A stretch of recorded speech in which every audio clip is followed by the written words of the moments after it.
In 1932, on the first of several autumn hunting trips to Huron, South Dakota, Chicago Tribune Outdoors editor Bob Becker became enchanted.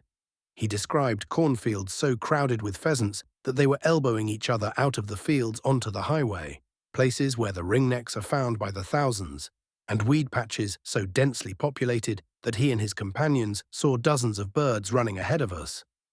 By 1935, he vowed to a gathering of Huron sportsmen to do his part to spread the word to out-of-state hunters about the bird hunting there.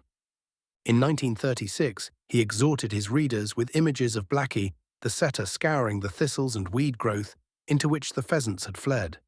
Describing the variety of hunting situations, "In this great pheasant country," he said, "the next minute you may be in a sort of track meet, chasing a bunch of pheasants right at the roadside." And by 1948, Becker was more than pleased to report that baseball had become inextricably tied to what Huron's Evening Huronite had called the state's greatest outdoor sport, pheasant hunting. The mid to late 1940s might be considered the zenith of the old barnstorming days for Major League Baseball players. In this pre-television era, the farthest west, to which the 16 Major League teams had expanded, was about 2.5 miles beyond the Mississippi at the old Sportsman's Park, home to both St. Louis teams, the Cardinals and the Browns.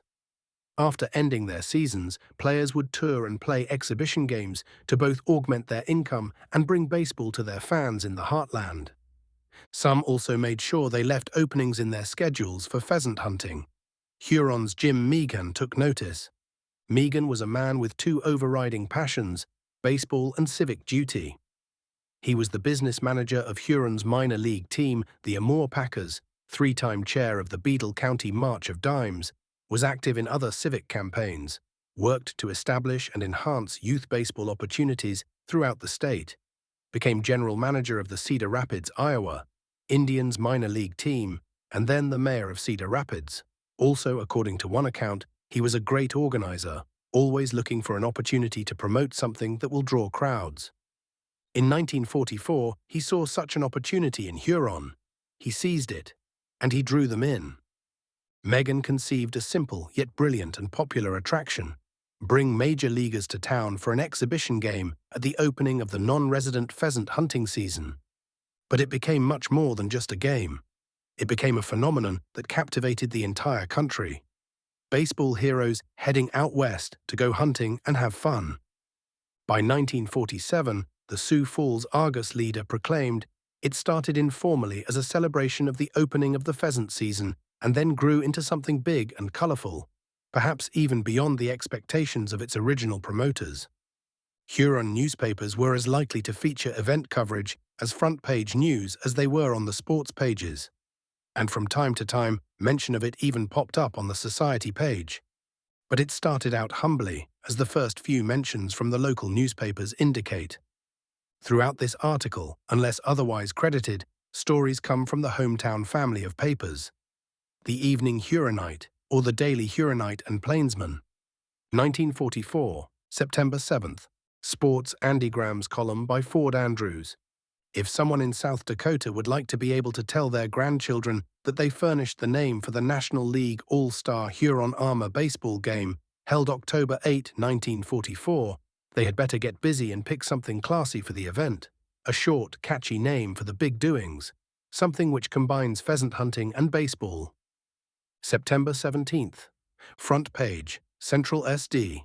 Set for invasion, sportsmen from afar coming for opening of pheasant hunt. Page 2, final paragraph. One of the highlights of the coming pheasant season will be the visit to Huron of a group of Major League Baseball players. The big leaguers will put together a baseball team, which will meet the Huron Armor Club at the State Fair grounds on the afternoon of Sunday, October 8th. Andygrams, the general committee in charge of the National League All-Star Game, to be held here October 8th, has chosen the name of Baseball Festival for the big event.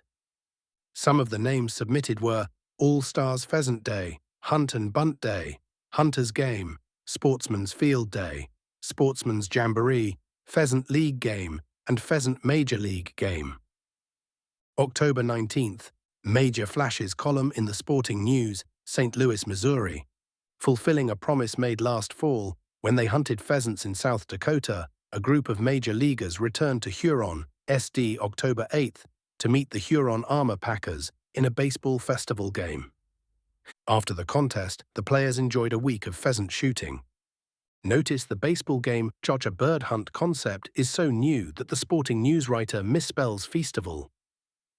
1945. Before the regular baseball season begins, the U.S. Office of Defense Transportation requests that Major League Baseball cut travel by 25%. Baseball announces the cancellation of its annual All-Star Game. Soon after, Jim Megan starts marketing the festival as 1945's only All-Star Game. In its second year, the festival attracts more support from the community and more notoriety beyond Huron. The event expands from just a ball game and a bird hunt as several events are added to the schedule. September 2nd, Salt Lake Tribune, Hunter's Schedule, Postseason Ball Series, Bob Becker Chicago Tribune Press Service. There will be not one, but two Baseball World Series this fall if you listen to the pheasant hunters of South Dakota. The second series will be held in Huron, South Dakota around October 14, when 20 to 25 ball players get together to have a lot of fun hunting ringnecks and incidentally play the Pheasant Championship ball game. There will be all the trimmings for a big time on the prairie. Jim Megan says players will hunt pheasants and then one afternoon lay aside their bazookas for gloves and bats. We can't guess how many home runs Bill Nicholson will hit, but we do want to issue this warning. On the basis of Bill's field shooting last fall near Huron, the pheasants had better learn to duck, but quick, before mid-October, because he's reported to be an excellent shot. October 12th. Front page, big leaguers arrive for festival game crowd of 7,500 expected to witness Benefit Joust Sunday featuring all-star lineups. 37 Major League Baseball players, including 14 who just participated in the 1945 World Series, were arriving today to take part in an exhibition benefit game at Huron's second annual Baseball Festival Sunday and to enjoy a week's pheasant hunting. There will be a mile-long parade starting at noon in downtown Huron and proceeding to the fairgrounds. In the line of marchers will be a 200-piece musical aggregation, combining bands from Huron and 8 neighboring towns. There will be a dozen floats depicting South Dakota's major outdoor sport. Huronians, already playing host to an estimated 1,200 pheasant hunters from coast to coast, have gone to bat energetically to provide entertainment for the visiting players, their wives, baseball coaches, scouts, and officials. Sunday evening, they will be guests at a 5 o'clock pheasant banquet at the Huron Country Club. A hunter's dance has been arranged for the following night, with invitations calling for hunting garb. Many local sportsmen have been assigned as guides for hunting parties throughout the gala week. Other committees were arranging feeds, hunting parties, the parade, ticket sales, and housing for players and friends. Driving them on was Jimmy Meehan, father of the festival idea, nervously chewing his cigar while ironing out last-minute kinks in the program. October 18th. The Greatinger Iowa Times saw big leaguers in action at festival. Ed Herker and Charles Berg and son Kenneth were at Huron, South Dakota, Sunday attending the baseball festival. Mr. Herk says that at least 1,000 men dressed in hunting clothes were present at the game. It was the opening of the pheasant hunting season. Pheasants are numerous in South Dakota and farmers welcome the hunters, as the birds are so numerous they destroy a lot of grain. Mr. Herk saw one field of corn that was very thin and weedy. He stopped and inquired about it, and the farmer told him the field had been damaged by pheasants. 1946. By now Huron is humming at festival time. This year things really take off with all kinds of new events, only one of which has something to do with baseball, and 2 of which are somewhat related to bird hunting. September 19th. Many new features added to program of 1946 Baseball Festival. This year's South Dakota Baseball Festival will include a Festival Queen contest, a mile-long parade, homecoming high school and college football games, a baseball school for junior players, a free professional golf exhibition, a sporting dog parade with informal field trials, a hole-in-one tournament, a banquet for notable sportsmen and athletes, a trap shooting contest, a festival dance, and the Vox Pop radio program broadcasting a nationwide hookup directly from Huron. October 13th. Front page, Festival activities reach climax. Influx of hunters into Huron gains momentum as season opening nears. Prepared to live up to its established reputation as America's pheasant hunting capital, the city of Huron moved into final preparations for entertaining what is expected to be the greatest influx of sportsmen since pheasant hunting took its position as South Dakota's #1 fall sport. Many early arrivals have been lured to the city by the third annual Baseball Festival, which will be climaxed today by a rapid-fire series of activities. Beginning Tuesday, the gaudy ringneck will be a marked bird, and competition for his hide will be just as terrific as are the arguments over whether he's as numerous this year as last. The majority says no, and whether the season's hunting regulations are too strict, too loose, or just right. October 30th. The Sporting News players tote bats and guns to SD Feast. Major and minor league players from many leagues poured into Huron to join in the third annual festival recently and to help open South Dakota's 1946 pheasant season. Uncertain weather and an early morning snowfall in the eastern part of the state held down the attendance for the game and dropped this year's crowd to 3,200, just about half of the 1945 figure. 1947. Jim Megan is now Secretary of the Chamber of Commerce. Several new hunting rules seem to have been enacted deliberately to discourage non-resident hunters from visiting. Understandably, these changes cause concern among locals who literally bank on out-of-state hunters to help fill their coffers. October 1st. The Escanaba, Michigan press thousands will hunt South Dakota pheasants. The greatest bird hunting spectacle in America will soon be underway in South Dakota. Thousands of hunters from all sections of the country will be converging upon a comparatively small area renowned for its richly plumaged pheasants. It's big sport in South Dakota, and it's big business too. Cash registers will ring merrily at every hotel, restaurant, and crossroads store, and farmers' wives will make extra pin money by taking in boarders. So important has pheasant hunting become to South Dakota that almost the entire state takes on a carnival air during the early weeks of the season. In 1944, Huron launched a baseball festival to honor Paul Derringer, Bill Nicholson, Paul Warner, and Al Todd, popular ball players who were among the first outsiders to make the annual pheasant hunting trip to South Dakota. October 9th. Front page. Stringent hunting regulations seen as curb on annual invasion, reservations off sharply in city. The ranks of the red-clad, shotgun-armed, non-resident pheasant hunting army will be thinned by the most stringent hunting regulations in a decade. The new regulations are not an inducement to the meat hunters, said Director Elmer Peterson of the State Game, Fish and Parks Department, but for the sportsman, we still offer him the best hunting in the nation. The non-resident will be allowed to take home only 15 birds this season, compared with 25 last. The daily bag limit will be only 3 cocks. The maximum daily take last year was 5 birds. The visitor also will be limited to 10 days of hunting. He also must buy $3 transportation stamps in each county in which he hunts, in addition to that regular $20 license. The gloomiest prediction came from Huron, long the state's pheasant hunting capital. Chamber of Commerce Secretary James Megan estimated that only about 25% of last year's visitors will return. 1948. Excitement for Festival reaches an all-time high with the announcement of the impending appearance of possibly the most beloved ball player of the time, Joe DiMaggio. And while he bats .000 in the game, he is, nevertheless, a hit with townspeople. Each morning, he walks to the little restaurant for breakfast and signs autographs and converses with whoever wants to bend his ear. More important, before breakfast and unbeknown to anyone in Huron, including the other visiting players, he walks to the local hospital and visits the patients in the polio ward.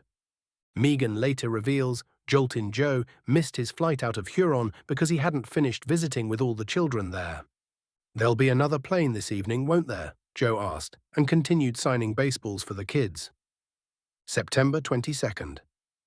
Editorial page, midway, in the week, column by Bruce Campbell. Pheasant fever, that fall favorite, is beginning to affect South Dakota. The situation in the Huron area looks good. The festival is assuming the status of a permanent fixture and lure for non-resident hunters. As promised, Bob Becker of the Chicago Tribune has continued to encourage out-of-staters to hunt in the area.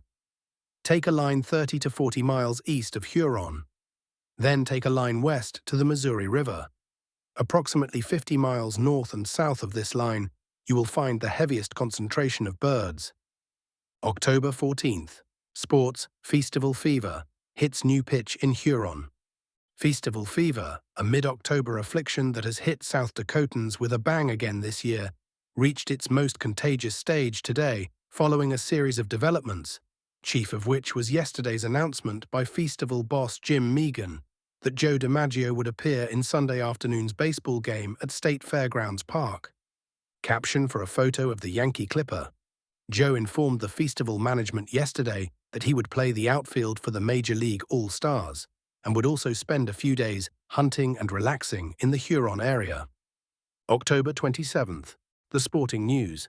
This year's game, played in freezing weather, attracted a crowd of only 2,000, with the two clubs battling to a 13-13 tie. The game was called at the end of the ninth inning because of the severe cold. November 10th. The Sporting News, the 2:30 Club, or a snack at Shaw's, DiMag strikeout tale. Spoils flavor from Jimmy Cannon of the New York Post. DiMaggio is back from Huron SD, where he went hunting and played in a charity exhibition game promoted by the Chamber of Commerce. I never hunted before, DiMaggio said, only for ducks. This is the first time I ever hunted anything like pheasants. Joe, said Mr. Shaw, did you shoot any, Joe? I got my limits, DiMaggio replied. Enos Slaughter is the shot. He went 7 for 7 one day. 7 pheasants, DiMaggio said. Enos. Slaughter played like it was the World Series. What a hustler he is. He's the same way when he's hunting.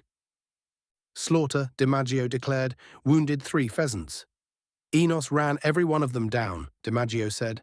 3 of them in one day, and one had half a mile start on him. First a gully, then over the railroad embankment, then another gully. Those things take off when they're wounded. They go like hell. 1949. May 18. Preliminary plans for the 1949 Baseball Festival to be held here late in October are already being made. With the prospect of a new lighted field here by that time, this year's festival may be bigger and better than ever. August 17th. Editorial page midway in the week. Quotes a letter from Megan. Huron now receives nationwide publicity from the annual Baseball Festival, which the Chamber of Commerce couldn't begin to buy with money. All the baseball people and their friends know about the Huron Baseball Festival. They have heard about the good pheasant hunting, but better yet, they have heard about the hospitality, which is tops, and how fine the farmers respond and cooperate. Sothat everybody can enjoy hunting and build friendships across the nation, which lasts for years. October 26th. The Sporting News. Huron's 6th annual Festival exhibition game attracted an estimated crowd of 1,500 fans here October 16th. The pheasant hunting season opened at noon, October 15th, and the majority of players had their legal limits within an hour or two. Hunting was reported at its best in several years. 1950, August 17th. Editorial box, 1950 pheasant season.